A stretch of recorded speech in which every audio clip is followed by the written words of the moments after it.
నమస్తే. మీరు చూస్తున్నది నిరుద్యోగి న్యూస్. నేను మీ రామశోక్. ఇవాళ పొద్దుగాల వార్తలు చూద్దాం. మరి ఏం సంబంధం లేని, రాష్ట్రానికే సంబంధం లేని పత్రికలు ఇచ్చిన సాక్షి దినపత్రిక, మరి ఆంధ్రజ్యోతి దినపత్రిక. చూడాలి మరి ఆంధ్రజ్యోతులు ఏం రాసిర్రు, సాక్షులు ఏం రాసిర్రు, తెలంగాణ రాష్ట్రం గురించి ఎట్లా చెప్తారు, ఏం చెప్తారు అనేది చూద్దాం. ఇక ముందుగా సాక్షి చూద్దాం. ఆంధ్రప్రదేశ్ దినపత్రిక అని చెప్పుకోవాలి. మరి మన గురించి కూడా ఏం రాసిరో కూడా చూద్దాం. ఇగో ఇవాళ ఎరేటిగా రాసిర్రు. వీళ్ళు ఒక పేజ్ ఎక్కువ పెట్టిరు. ఎందుకు పెట్టిరో మరి సగం పేజ్ దేనికో చూద్దాం. ఇక ఉద్యోగాలపై ఫోకస్, 2 లక్షల పోస్టుల భర్తీకి సర్కార్ కసరత్తు. అసెంబ్లీ ఉభయ సభల సంయుక్త సమావేశంలో గవర్నర్ మేడం చెప్పింది. ఇక హామీలకు కట్టుబడి ఉంటాం, త్వరలోనే మరో 2 గ్యారంటీల అమలు, అభివృద్ధికి వికేంద్రీకరించేందుకు చర్యలు, నూతన సంస్కరణలను ప్రవేశపెడదాం. మరి సర్వజనీయ సమగ్ర డిజిటల్ అక్షరాస్యత కార్యక్రమాన్ని కూడా చేపడతారట. ఇక ఇంటింటికి ఇంటర్నెట్ ఇస్తారట. ఎందుకు ఇంటర్నెట్ ఇస్తే నెట్ తీసుకొని తినుడా? ముందుగాలగా తెల్ల రేషన్ కార్డు అట్లా ఇవ్వరి, మరి బియ్యం పోయి మరి వాళ్ళకు పెన్షన్ అందుతలేదు, గజ్జుడు అంటే ఇంటర్నెట్ ఇస్తాం. ఇంటింటికి ఇంటర్నెట్ ఇస్తే ఏం చేయమంటావు? ఇక సర్వజనీయ సమగ్ర ఇంటింటికి ఇంటర్నెట్. మరి 50 నుంచి 100 ఎకరాల్లో కృత్రిమ మీద మరి సిటీ ఏర్పాటు చేస్తాం. వివిధ వర్గాల పరిస్థితులను అంచనా వేయడానికి కులగణన చేస్తాం. చేయరు మంచి చేస్తారు మీరు. ఇక ఆర్థిక వ్యవస్థ అస్తవ్యస్తమైంది, చక్కదిద్ద యత్నంలో చేస్తున్నామన్న గవర్నర్. మరి ఉజ్వల తెలంగాణ దిశగా ప్రయాణం కొనసాగిద్దామంటూ ప్రసంగం ముగింపు. ఇక ఇనూరుల్లా మరి కాంగ్రెస్ వాళ్ళు ఏం చేస్తారట అంటే ఇంటింటికి ఇంటర్నెట్ ఇస్తారట. ఏమో మరి ఏం చేసుడో, ఇంటింటికి ఇంటర్నెట్ ఇస్తే ఇంటర్నెట్లతోటే మరి మనకు యూరియా వస్తుంది కావచ్చు, రైతులకు మరి రైతు భరోసా వస్తుంది కావచ్చు, మరి తెల్ల రేషన్ కార్డు లేని వాళ్ళకి తెల్ల రేషన్ కార్డు వస్తుంది కావచ్చు. ఏమో మరి ఉన్న పరిస్థితులను చక్కదిద్దురయ్యా అని మనం మొత్తుకుంటా అంటే వీళ్ళు ఇంటర్నెట్ ఇస్తాం, రాబోయే రోజులు అది చేస్తాం, ఇది చేస్తాం. ఇక 2 హామీలు ఇస్తాం. ఎన్నడిస్తాం? 2 హామీలు 100 రోజులు అయినాక ప్రభుత్వాన్ని ప్రశ్నించే అవకాశం ఉంటుంది. మనం అప్పుడే ప్రశ్నించాలి. ఇదే మొదటి సమావేశం అనుకోవాలి. బడ్జెట్ పెడుతున్నారు కదా, మరి అసెంబ్లీ సమావేశాల్లో గవర్నర్ మేడం చెప్పిందట ఇవన్నీ చేస్తారట. ఆర్థిక పరిస్థితి బాగాలేదట. మరి అందుకనే ఇప్పుడు చక్కదిద్దా అని గవర్నర్. మరి ఈ గవర్నర్ మేడం కేసీఆర్ సార్ ఉన్నప్పుడు లేదా? అప్పుడు తెలియదా మరి ఆర్థిక వ్యవస్థ చక్కగా లేదని? ఇప్పుడే తెలిసిందా? ఏం మాట్లాడతారు, ఎట్లా మాట్లాడతారో కూడా తెలియదు. కానీ ఇక చూడాలి మరి మేడం ఏముండదు. మరి కేంద్రం నుంచి ఎలాంటి చేయాలో, మరి రాష్ట్రపతి నుంచి ఎలాంటివి వాళ్ళకి వస్తే ఇన్స్ట్రక్షన్స్ అంటే సంకేతాలు ఎలాంటివి ఇస్తే వాళ్ళు అలానే చెప్పాలి. ప్రభుత్వం వైపుగానే మాట్లాడాల్సి ఉంటుంది. ఇక్కడ ఎవరున్నా కూడా ప్రభుత్వం వైపుగానే మాట్లాడాల్సి ఉంటుంది. ఎందుకంటే వీరు వాళ్ళతో భాగస్వామ్యం అయినప్పుడే రాష్ట్ర పరిపాలన అనేది కరెక్ట్గా జరుగుతుంది. ఇది కామన్ విషయం. ఇక వాళ్ళు చెప్పేది చేద్దాం అన్నారు, చూద్దాం వాళ్ళు ఏమేమో చెప్తారు. అది చేస్తాం, ఇది చేస్తాం అని చెయ్యూరి సారు చెయ్యమనే చెప్తున్నాం. అవ్వలకు పెన్షన్ వస్తలేదని కొంతమంది, రైతు భరోసా వస్తలేదని రైతులు, ఉద్యోగాలు వస్తలు అని నిరుద్యోగులు. ఉద్యోగాలు అనగా ఉద్యోగాలపై ఫోకస్, 2 లక్షల పోస్టుల భర్తీకి కసరత్తు. ఫిబ్రవరి అయిపోయింది. ఇప్పుడు బడ్జెట్ అయిపోయే వరకు ఫిబ్రవరి అయిపోతుంది. మార్చిలో ఎంపీ ఎలక్షన్ నోటిఫికేషన్ పడుతుంది. ఏప్రిల్లో ఎంపీ ఎలక్షన్స్ అంటే పార్లమెంటు సభ్యుల ఎలక్షన్స్ నోటిఫికేషన్ అయిపోయి మరి వాళ్ళ రిజల్ట్ వచ్చేంత వరకు రాష్ట్రంలో ఎలక్షన్ కోడ్ ఉంటుంది. 4వ నెల కూడా అంటే మార్చి కథం, ఏప్రిల్ కథం. ఇక మేలో ఎత్తారు. మరి ఏమెత్తారో చూడాలి. మేలో ఎత్తారో వెయ్యరో కూడా తెలియదు. ఇంకా కసరత్తు చేస్తారట, చూస్తారట. మరి ఎట్లెట్లా చేస్తారో కూడా చూద్దాం. ఇక అన్నలు మర్చిపోయారు చాలా మంది. పెద్ద అన్నలు ఉస్మానియా యూనివర్సిటీ కాడ నిరుద్యోగులం అది చేస్తాం, ఇది చేస్తాం, అట్లే చేస్తాం, ఇట్లే చేస్తాం అని చెప్పేసి సోషల్ మీడియాలో చెప్పారు. వాళ్ళంతా మర్చిపోయారు. ఇక ఎందుకంటే వాళ్ళందరికీ కావాల్సినవి వచ్చినాయి. అందుకే వాళ్ళు మాటలు బంద్ చేసారు. ఇక రేపే vote on account budget, governor ప్రసంగానికి ధన్యవాద తీర్మానం, 11న విరామం, 12న అసెంబ్లీ ఉభయ సభల్లో బడ్జెట్ పైన చర్చ, 13న బిల్లులకు ఆమోదం, తర్వాత నిరవాధిక వాయిదా, శాసనసభ బిఏసి భేటీలతో తేదీలు ఖరారు. ఇక వాళ్ళు కూర్చొని గవర్నర్తో చెప్పింది కదా, గవర్నర్ మేడం వచ్చి పెద్ద మేడం చెప్పిన తర్వాత చేసేది ఏముండదో అయిపోయింది. ఇక ఓట్ ఆన్ అకౌంట్ బడ్జెట్ ను పెడతారట. ఏముండదు ఈ బడ్జెట్లో, ఏముండదు, మనకేం వచ్చేది ఉండదని నేను అనుకుంటాను. మరి ఎట్లా జరుగుతుందో చూద్దాం. ఇక వాళ్ళు 11న విరామం సెలవు తీసుకుంటారట. 12లో ఉభయ సభల పైన బడ్జెట్ మీద చర్చ చేస్తారు. ఇక అంటే రేపు పెడతారట, మరి బడ్జెట్ ఎట్లా పెడతారో చూడాలి. శుక్రవారం శనివారం పెడతారట బడ్జెట్, చూద్దాం. ఇక వాళ్ళు తేదీలు పెట్టుకున్నారు, దాంట్లో ఏమున్నది. ఇక దొరికారు దొంగలు. A1 గా చంద్రబాబు, A2 గా నారాయణ, A3 గా లింగం అనేని, A14 గా లోకేష్. ఈ ఎక్కడిది ఇన్నర్ రింగ్ రోడ్ కుంభకోణం కేసులో ఏపీ ఏసీబీ సిఐడికి దూకుడు, మరి ఏసీబీ న్యాయస్థానంలో ఛార్జ్. ఇక వాళ్ళు వాళ్ళ రాష్ట్రంలో వాళ్ళ బాధ, మన రాష్ట్రంలో మన బాధ. మన బాధలు చూసుకుందాం. మనం ఇప్పుడు పక్కోళ్ళ పరిస్థితి చూసే పరిస్థితులలో లేము.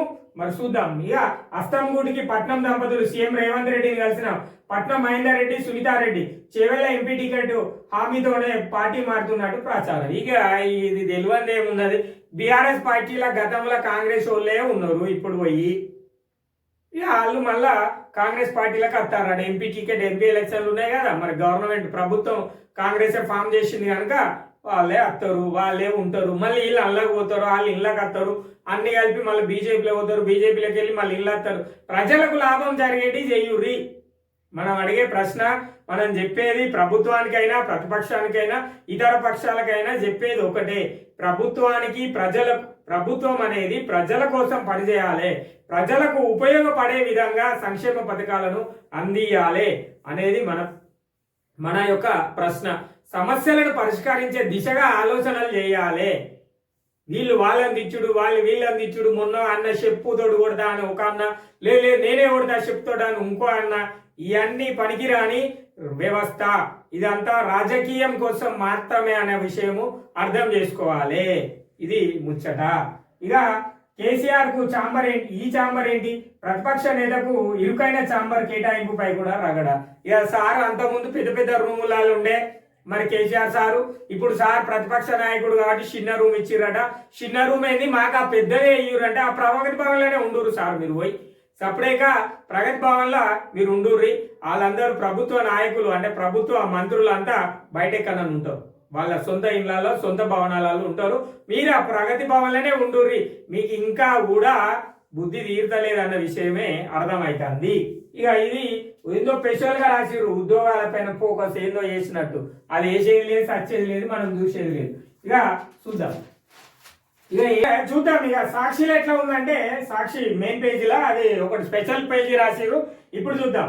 ఇక ప్రేమించట్లేదని గొడ్డలతో నరికి నిర్మల్ జిల్లా ఖానాపూర్లో ప్రేమోన్మాది ఘాతుకం. ప్రేమ పేరిట వేధింపులు తిరస్కరించడంతో ఆమె పెళ్లిని సైతం చెడగొట్టిన వైనం తనకు దక్కని యువతి మరెవరికి దక్కకూడదంటూ గొడ్డలితో నరికి చంపి పరారాయండు. అడ్డు వచ్చిన మరో మహిళ 3 ఏళ్ల బాలుడి పైన కూడా దాడి చేశాడు. ఏమిరా నాయన, ఎందుకురా ఈ ప్రేమ, ఎక్కడిరా అయ్యా, ఎక్కడికి వెళ్ళి వచ్చిందిరా, ఏం బాధలు, ఏంది పరిస్థితులు, ఎట్లా ఉంది తెలంగాణ పరిస్థితి, ఎటు పోతుంది మన తెలంగాణ రాష్ట్రం అనేది కూడా అర్థం చేసుకోవాలి. మరి ఇక్కడ పెళ్లి కాడికి పోయి చేస్తా అంటే మీరందరూ ఏం చేస్తారు, అక్కడ ఉన్న ప్రజలు మరి తెలియదు. కానీ ఇలా చేయడం దారుణం.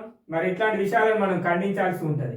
ఇక గురుకులంలో కొట్లాట, విద్యార్థి మృతి, నిర్మల్ జిల్లా. ఇది కూడా మళ్ళా నిర్మల్ జిల్లా చించోలి బి మైనార్టీ గురుకులంలో ఘటన, కుటుంబ సభ్యుల ఆందోళనతో ఉద్రిక్తత. ఎందుకు పొరాలు కొట్లాడుకుంటా, పాఠశాలలో పిల్లగాళ్ళు కొట్లాడుకుంటా అంటే ఉపాధ్యాయులు లేరా అక్కడ? మరి ఏం చేస్తారు అక్కడ ఉపాధ్యాయులతో? గురుకులంలో పిల్లలు కొట్లాట, విద్యార్థి మృతి. మరి ఏం చేస్తారు పిల్లలు? మరి సార్లు ఉన్నతాధికారులు కావచ్చు, నిర్మల్ జిల్లాకు సంబంధించిన కలెక్టర్ కావచ్చు, లేదంటే అధికారులు, ఇంకా ఉన్నత స్థాయి అధికారులు ఎవరైనా మరొకసారి ఆ గురుకుల పాఠశాల పైన తనిఖీలు చేయుర్రి. మరి అక్కడ ఏంది, ఎట్లా జరిగింది, ఎందుకు జరిగింది, ఆ విద్యార్థి ఏ రకంగా మృతి చెందిండు, ఎందుకు కొట్లాడుకోవాల్సిన వచ్చిన పరిస్థితులు ఏర్పడ్డాయి అనేది కూడా చూడాల్సి ఉంటుంది. చూడాలి మరి మీరు. ఇక ప్రొసీజర్ ప్రకారమే ఏంటిది? ఈ ప్రొసీజర్ ప్రకారం రేవంత్ సార్ చెప్తున్నాడు, మన తెలంగాణ సీఎం సార్. ఏంటిదో మరి, కాళేశ్వరం ప్రాజెక్టు విషయంలో సరైన దిశలోనే ముందుకెళ్తాను ఎల్లూరి. అసెంబ్లీలో మీడియాతో చిట్ చాట్ లో రేవంత్ రెడ్డి సార్ ఇక కాళేశ్వరం విషయంలో సరైన దిశగానే పోతారు. ఏడవుతారు చూద్దాం అది కూడా.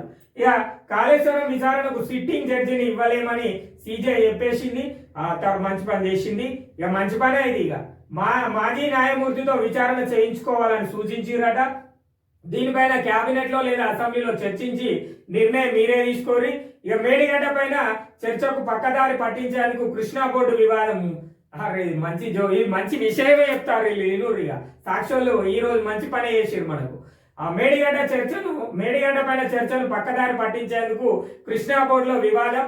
కేసీఆర్ ఎక్స్ట్రా ఫైరీ డేట్ పూర్తయినట్లు మెడిసిన్ అధికారం పోవడాన్ని తట్టుకోలేకపోతున్నారు.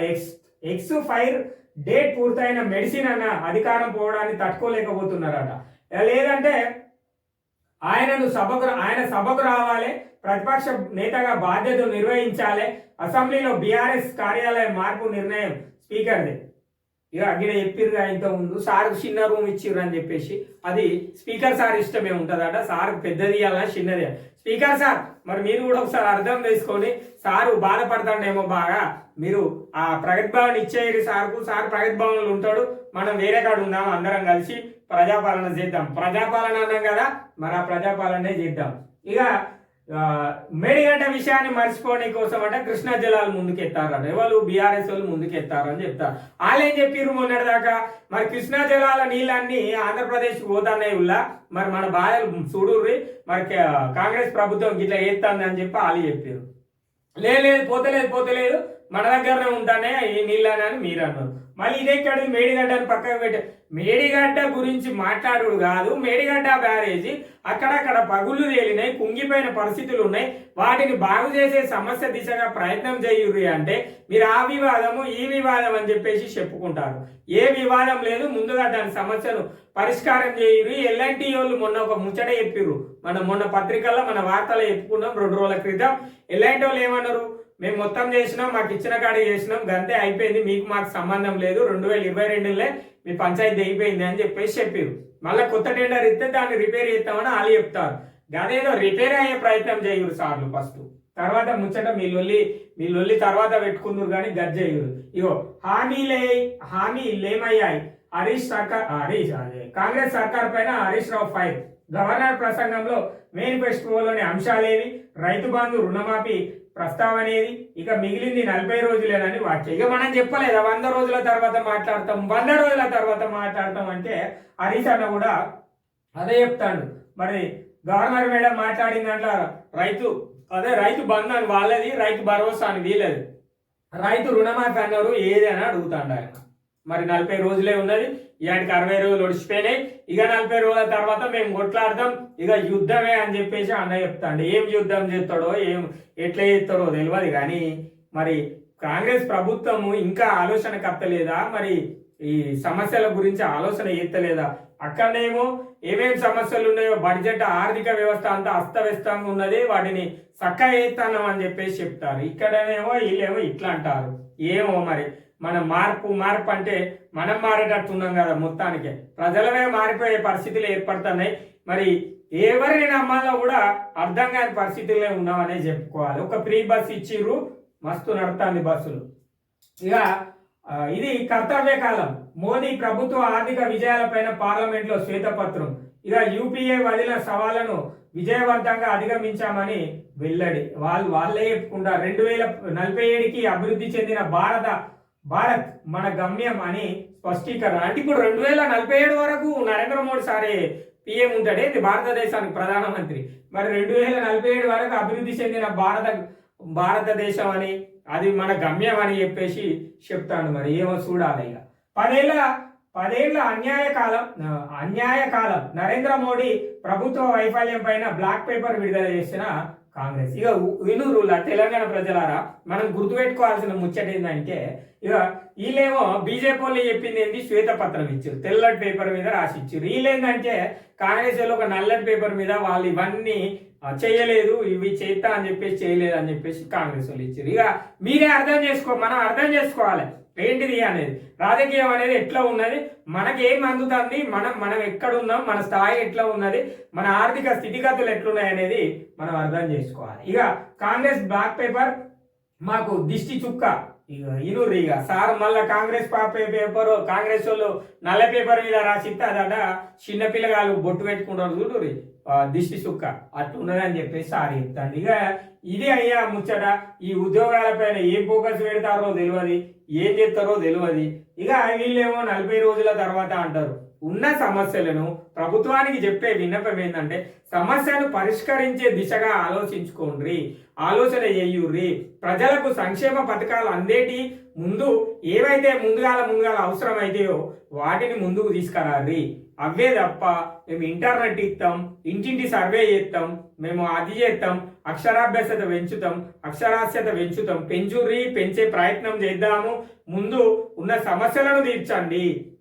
కొన్ని ప్రాంతాలలో రైతులకు నీళ్ళు అందుతలేవు అని గొడవ చేస్తున్నారు, వాటి కోసం ఆలోచన చేయుర్రి. కొన్ని ప్రాంతాలలో రైతు బంధు వస్తలేదని గత వారం క్రితం 7 రోజుల క్రితం ఏదో ఒక దినపత్రికల్లో చూసినాము, తర్వాత టీవీలో వచ్చింది.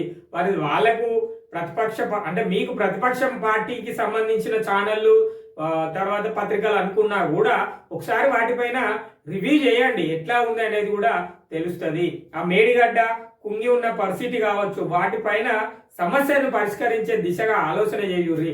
2 లక్షల ఉద్యోగం వేస్తామని చెప్పేసి ఇస్తారాకులు అన్నం పెట్టిరు, కూర అయితే ఎత్తలేరు. ఇంకా ఇస్తారాకు పెట్టిరు, అందులో అన్నం వేసిరు. ఇక ఏత్తాం కూర ఎత్తామా ఊరి, ఇంకా కూర ఉడుకుతలేదు, మరి ఉడికినాకనే వేస్తామన్న ముచ్చట చెప్తారు. కానీ మీరు వేసేది లేదు, మేము తినేది లేదు అన్న పరిస్థితిలో ఉన్నది. ఇంకా 40 రోజులే ఉన్నదని హరీష్ సార్ లెక్కలు పెడతాడు. మరి ఈ లెక్కలన్నీ ఎందుకు అయ్యా? ఒక ఆయన చెప్పుతోడు కొడతా అంటాడు, ఒక ఆయన నేను కొడతా అని ఇంకో ఆయన అంటాడు.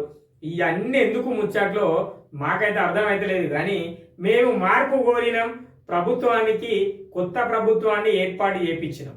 మరి మీరు మార్పు ఏ విధంగా జరిగిందో అదే విధంగా ప్రజలకు సంక్షేమ పథకాలు అందే విధంగా చెయ్యూరి కాంగ్రెస్ ప్రభుత్వానికి మరి మేము చెప్పే విన్నపం. ఇక ఆంధ్రజ్యోతిలో వద్దాం, నేనే హోంమంత్రిని అయితే బీఆర్ఎస్ ను కంట్రోల్ చేస్తారు. ఎవరయ్యో? కేసీఆర్ కుటుంబంతో సహా జగదీష్ రెడ్డి జైలుకే. అసెంబ్లీ భేటీ తర్వాత మంత్రివర్గ విస్తరణ అధిష్టానం నుంచి నాకు హామీ ఉంది. ఏమని? హోంమంత్రిత్వమనా? ఇక మీడియాతో చిట్ చాట్ లో కోమటిరెడ్డి రాజగోపాల్ రెడ్డి జోకు. ఇక మీకులాగే మాకు ఫ్యామిలీ ఎఫెక్ట్ పడుతుంది. మంత్రి పదవి పైన కేటీఆర్ తో సంభాషణ. ఈ గోపాల్ రెడ్డి సార్కు ఎందుకు సారు మీరు ఎందుకు హాట్ కామెంట్లు చేస్తారు? ఇతే తీసుకుండ్రి. ప్రభుత్వం కనుక మీకు హోంశాఖ ఇస్తే చెయ్యుర్రి, చేస్తే మంచిదే. మీరు వేయాలి. కోమటిరెడ్డి బ్రదర్స్ కు కొన్ని 5 ఎఫెక్ట్స్ ఉన్న మంత్రి పదవులు ఇస్తే బాగుంటుంది. కానీ అది మాకు అందరికి తెలిసిన విషయమే. కానీ మీరెందుకు మాకు హోంశాఖ ఇస్తే నేను వాళ్ళని కంట్రోల్ చేస్తా, వీళ్ళని మీరు ఇప్పుడు కంట్రోల్ చేస్తారు. మీకు తెలుస్తలేదు విషయం ఏంటి అంటే మీరే ఇతర పార్టీలను మీరు కంట్రోల్ చేస్తారు అన్న విషయం మీకు అర్థమైంది. మీకు మళ్ళీ హోంశాఖ ఇస్తే తీసుకోరు సార్, మంచి సంబరమే అది. మరి చూద్దాం అది కూడా. ఇక ఏపీలో టీడీపీ రాష్ట్రంలో హస్తం. తెలంగాణలో కాంగ్రెస్ కు 10 ఎంపీ సీట్లు, బీజేపీలకు 3 మాత్రమే. ఏపీలో అధిక స్థానాలు టీడీపీకి. అది కేంద్రంలో మళ్ళీ మోదీ సర్కార్. అది ఏపీకి సంబంధించిన మనకు అవసరం లేదు. ఆ రోజులు అంతమయ్యాయి. కాళోజీ కవితతో బీఆర్ఎస్ సర్కార్ను దుమ్ముమాడిన రాష్ట్ర గవర్నర్ తమిళిసై. బడ్జెట్ సమావేశాల తొలి శాసనసభలో ప్రసంగం. అధికారం ఉన్నదని అద్దు లేక అన్యాయ మార్గాలను చేసి ఆ రోజులు అంతమయ్యాయంటూ ప్రారంభం. వ్యవస్థలకు విలువలు, సంస్థలకు స్వేచ్ఛ, ప్రజాపాలన నిర్దిష్ట గడువులోనే 6 గ్యారంటీలు ఇచ్చిరా, త్వరలోనే మరో 2. ఇక మేడం చెప్పిండ్రు కదా ఇంతకుముందే మీకు చెప్పిన ఏ రాష్ట్రము ప్రభుత్వం ఏర్పాటు చేస్తే ఆ ప్రభుత్వం రాష్ట్ర గవర్నర్ ఆ ప్రభుత్వం వైపే మాట్లాడాల్సి ఉంటుంది. ప్రభుత్వం వాళ్ళు రాసి చెప్పిన విషయాల గురించే మాట్లాడాల్సి ఉంటుంది. ఇది తప్ప వేరే ఏమి ఉండదు. అది గదే విషయము. ఇక్కడ మనం చెప్పిన విషయమే ఇక్కడ చెప్పుకున్నాం. ఇక కేసీఆర్ ఎక్స్పైర్డ్ మెడిసిన్ అంటే ఇక కేసీఆర్ సార్ కట మాజీ సీఎం అని చెప్పుకుంటే మంచి అనిపించలేదు అని చెప్పేసి చెప్తారు. ఆ తెలంగాణ పట్ల ఆయనకు కమిట్మెంట్ లేదు. మొహం చెల్లలేకనే అసెంబ్లీకి దూరం. ఆయన అసలు వాస్తవంగా పాపం సార్ విరిగి రావట్లేదని కూడా అనుకోవచ్చు కదా. మొన్ననే కొంచెం రికవర్ అయినాక వచ్చి ఎమ్మెల్యే పదవిని ప్రమాణ స్వీకారం చేసిండు స్పీకర్ సార్ ముంగట. ఇక మరి చూద్దాం. ఇవాళే కదా, నిన్ననే కదా అసెంబ్లీ స్టార్ట్ అయింది. సార్ రాలేదు, ఇక ఎందుకు అత్తలేడు, తెలంగాణలోకి ముఖం చూపెట్టా అని అత్తలేడు. ఇక ఎన్నో కథలు చెప్పుడు. ప్రజలు అన్నీ చూస్తారు. వాళ్ళు రాకపోతే మీకేమైనా నష్టం జరుగుతుందా అంటే ఏం జరగదు. మరేమైనా ప్రజలకు లాభం చేసే దిశని ఆలోచించురి. కేసీఆర్, కేటీఆర్, హరీష్ రావు, సంతోష్ రావు, కవితారావు అని ఇవి చెప్పుడు కంటే ప్రజలకు ఏం సంక్షేమ పథకాలు అందిస్తే బాగుంటది, మరో 2 గ్యారంటీలు ఇస్తామన్నారు, కొంచెం త్వరితగతంగా తొందరగా అందే ప్రయత్నం చేయరు. మరి వీళ్ళకు ముఖం మీదకి వెళ్ళి కొట్టినట్టు అవుతుంది కదా. మీరు ఒకటి ఆర్టీసీ ఫ్రీ ఇస్తామన్నారు, ఇచ్చిర్రు, ఇంకో 2 ఇవ్వరి, 6లో 3 ఇచ్చినాం రా బాబులు, చూడురి మరి పరిస్థితి ఇట్లా ఉన్నది అని చెప్పుకోవచ్చు. మరి చెయ్యురా, ప్రయత్నం చేయురు. కానీ ఆయన అత్తలేడు, ఆయనకు చిన్న రూమ్ ఇచ్చిర్రు, మరి అందుకే వాళ్ళు లొల్లి పెడతారు, పెద్ద రూమ్ ఇచ్చిర్రు, అందరు కలిసి ప్రగతి భవన్లు ఉండురు, లేకపోతే మీరు ఎవరి ఇళ్ళలో వాళ్ళు ఉండుర్రి, ఏ లొల్లి లేకుండా ఉంటది కదా. మీకు ఇల్లులు ఉన్నాయి కదా, మీరు పెద్ద పెద్ద భవనాలు కట్టుకున్నారు కదా నాయకులంతా, మరి ఆ భవనాలలో మీరు ఉండరు. ప్రజాధనంతో ప్రభుత్వం ఏర్పాటు చేసిన కార్యాలయాలలో మీరెందుకు ఉండు. మాకు చిన్నది ఇచ్చిందని ఒక ఆయన లొల్లి పెట్టుడు, మేము కూడా చిన్నదే తీసుకున్నాను ఇంకో ఆయన ఎప్పుడు, మాకెందుకు పెద్దది ఇయ్యారని ఇంకో ఆయన లొల్లి పెట్టి, ఇవన్నీ ఏమి ఉన్నాయి కదా. మరి ఇది కూడా ఆలోచన చేయరు. ఏం ఆలోచనలు చేస్తారో ఏమో. పదవి హోడాన్ని జీర్ణించుకోలేకపోతున్నాడు, ప్రజలు బీఆర్ఎస్ ను పట్టించుకోవడం అది అందరికీ తెలిసిన ముచ్చట్నే, మీరు కామెంట్ చేయాల్సిన అవసరం లేదు. కాళేశ్వరంలో అవినీతి తేలడంతో తెరపైకి కేఆర్ఎంబి ప్రాజెక్టులు అప్పగించేదే కేసీఆర్. ఇక నేను ఇంతకుముందే చెప్పిన ఆ కృష్ణా జలాల గురించి మీరు ఎప్పుడు, ఆ గురించి ఇది ఎప్పుడు, అందుకే మేడిగడ్డ ఫస్ట్ మేడిగడ్డలు ఉన్న సమస్యను చూడుర్రి. రాబోయే రోజుల మరి ఎండాకాలం ఉన్నది, నీటి నిల్వలు చేయాలి, మరి నీటి నిల్వల తర్వాత వర్షాకాలం ఉంటుంది, మరి వాటి కోసం అక్కడ ఎలాంటి సమస్యలు ఏర్పడుతున్నాయో వాటిని పరిష్కరించే దిశగా ప్రయత్నం చేయుర్రి. బడ్జెట్లో అది పెట్టుర్రి, చూద్దాం ఏం పెడతారో ఎట్లా పెడతారో చూడాలి. ఇక త్వరలో ఇసుక పాలసీ అంటే వీళ్ళేం చేస్తారో ఇసుక పాలసీ 20% ఇసుక తరలిపోతుంది, అధికారులు నిద్రపోతున్నారా, టీఎస్ఎండిసిపై సీఎం ఆగ్రహం, ప్రక్షాళన, విజిలెన్సీ, ఏసీబీ తనిఖీ. ఇక సార్ అన్ని ఏసీబీ తనిఖీలే చెప్పిస్తాడు, చేపియు సార్ మంచిదే, దొంగలను దొరకబట్టుడు. కాకపోతే కొంచెం తొందరగా ఏమనుర్రి, కొంచెం తొందరగా ప్రజలకు సంక్షేమ పథకాలు అందే ప్రయత్నం చేయండి. నేను మొదటి నుంచి చెప్పేది ఒకటే, ప్రజాపాలన అని చెప్పారు, ప్రజాపాలన కాబట్టి ప్రజల కోసం ప్రజా సంక్షేమాలు అందుతున్నాయా లేదా, ప్రజల సమస్యలు తీరుతున్నాయా లేదా అనేది కూడా ఆలోచన చేయుర్రి అని చెప్తాను. ఇక ఐఏఎస్ కు 10 కోట్లు ఆ అధికారి చెప్పినట్టు చేశా, పలు దఫాలుగా నగదు రూపంలో చేరవేశా, ఏసీబీ కస్టడీ. ఇదే మొన్న గత నెల నుంచి నడుస్తుంది శివబాలకృష్ణ సారు, అదే ఇదే సారేలో పనిచేసిన అదే హెచ్ఎండిఏలో ఇందులో పనిచేసి డైరెక్టర్గా పనిచేసిన మాజీ డైరెక్టర్ సారోళ్ళ ఇంట్లో భూముల పేపర్లు పైసలు బాగానే దొరికినాయి అని చెప్పారు కదా. మరి ఆ విచారణ జరుగుతుంది. ఎవరు ఐఏఎస్ కూడా అంటే కలెక్టర్ స్థాయి ఆఫీసర్ కూడా ఈయన 10 కోట్లు దఫాలుగా అంటే కొన్ని వాయిదా పద్ధతిలో ఇచ్చిందని చేసి చెప్తున్నాడు. ఇక సాగునీటి శాఖలో ఎన్నికల టెండర్లు రద్దు, మరి 8,877 కోట్ల విలువైన 69 పనులకు స్వస్తి. ఇక అసెంబ్లీ ఎన్నికలకు ముందు పిలిచిన బీఆర్ఎస్ ప్రభుత్వం వాటితో ఏ ఉపయోగం లేదని కాంగ్రెస్ భావన, పనులు దక్కించుకొని ముడుపులు చెల్లించిన కాంట్రాక్టర్లు ఇప్పుడు ఆ టెండర్లు రద్దు చేయడంతో లాభోదేవం అంటున్నారు. తక్కువ వ్యయం ఎక్కువ ఆయకట్టు సూత్రంతో రీటెండర్లు. ఇనురి వాళ్ళు వేసిన టెండర్లు వీళ్ళు తీసేసిరట, వచ్చిన కాంట్రాక్టర్లు ఎత్తారు అని చెప్పేసి కూడా చెప్తారు. మంచి పని ఎత్తారు కాంట్రాక్టర్లు. ఇప్పుడు వీళ్ళు కొత్తగా నాకు తెలిసిన ఉద్దేశం ఏంటంటే వీళ్ళకి సంబంధించిన కాంట్రాక్టర్లకు ఎవరికని ఇస్తారు కావచ్చు, అంతే కదా. ఇప్పుడు ఆయన వద్దని చెప్పేసి వాళ్ళు ఎవరికో ఇచ్చుకున్నారు, వాళ్ళకి సంబంధించిన వాళ్ళు, మరి వాళ్ళని తీసేసి వీళ్ళు కొత్త వాళ్ళని పెడతారు అని చెప్పేసి చెప్తారు. మీరే వేసుకొని సంచులలో మాకేమి ఇవ్వకూరు ప్రజలకు. ఇక కొలువుల జాతర చూడాలి, కొలువులకు నియామకాలకు తొలగిన అడ్డంకులు, గురుకులాల ఉద్యోగాల ఫలితాల వెల్లడి, త్వరలో పోలీసు ఉద్యోగాల భర్తీ, గ్రూప్ 4 ఫలితాల వెల్లడికి కసరత్తు, గ్రూప్ 1 పరీక్ష రద్దు, తిరిగి ఉత్తర్వు, పాతవారు దరఖాస్తు చేసుకోనక్కర్లేదు, కొత్త వారికి అవకాశం కల్పించడమే, కొత్త వాళ్ళకి అవకాశం ఇస్తారట. సమాంతరంగా మహిళా రిజర్వేషన్లు, ఈ ఏడాదంతా నియామకాల జాతరే, 2 లక్షల ఉద్యోగాల భర్తీకి సర్కారు రెడీ. ఇక 2 లక్షల ఉద్యోగాలు ఇస్తారట. ముందుగా గ్రూప్ 1 ఆస్పిరెంట్స్ కి చెప్పేది ఏంటంటే గ్రూప్ 1 రద్దు చేస్తామని చెప్తున్నారు. మరి తర్వాత దానికోసం ఉత్తర్వులు ఇస్తారట. మరి గతంలో అప్లికేషన్ చేసుకొని పరీక్ష రాసిన వాళ్ళు కాకుండా మళ్ళీ ఎవరైనా మిగిలిపోయిన వాళ్ళు ఉంటే వాళ్ళు కూడా గ్రూప్ 1 అప్లికేషన్ చేసుకునే పరిస్థితి తీసుకొస్తాం, వాళ్ళని కూడా మళ్ళీ ఎగ్జామ్ రాసే ప్రయత్నం చేస్తామని చెప్తారు. 2 లక్షల ఉద్యోగాలు ఇస్తారట, గురుకులంలో ఇస్తారట, పోలీస్ కానిస్టేబుల్ ఇస్తారట, గురుకులం టీచర్లు రాసిన ఉద్యోగాల ఫలితాలు ఇస్తారట, గ్రూప్ 4 రిజల్ట్ కూడా ఇస్తారట. ఏమి ఇస్తారో ఏటి ఇస్తారో తెలియదు.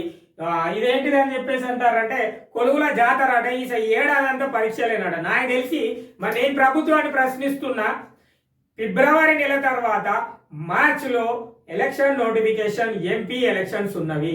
మీరు ఎలక్షన్ కోడ్తో మీరు ఖచ్చితంగా నోటిఫికేషన్ ఏప్రిల్ వరకు ఆపుతారు. మరి ఏప్రిల్ తర్వాత మీకేంటే మేలో ఏమైనా నోటిఫికేషన్ వేస్తే మున్సిపల్ కార్పొరేషన్ కు సంబంధించిన ఎలక్షన్స్ ఉన్నాయి, గ్రామీణ ప్రాంతాలు స్థానిక సంస్థల యొక్క ఎలక్షన్స్ ఉన్నాయి. మరి వీటిని ఏ విధంగా మీరు క్రాస్ చేసి నోటిఫికేషన్ ఎత్తారో కూడా చూడాలి.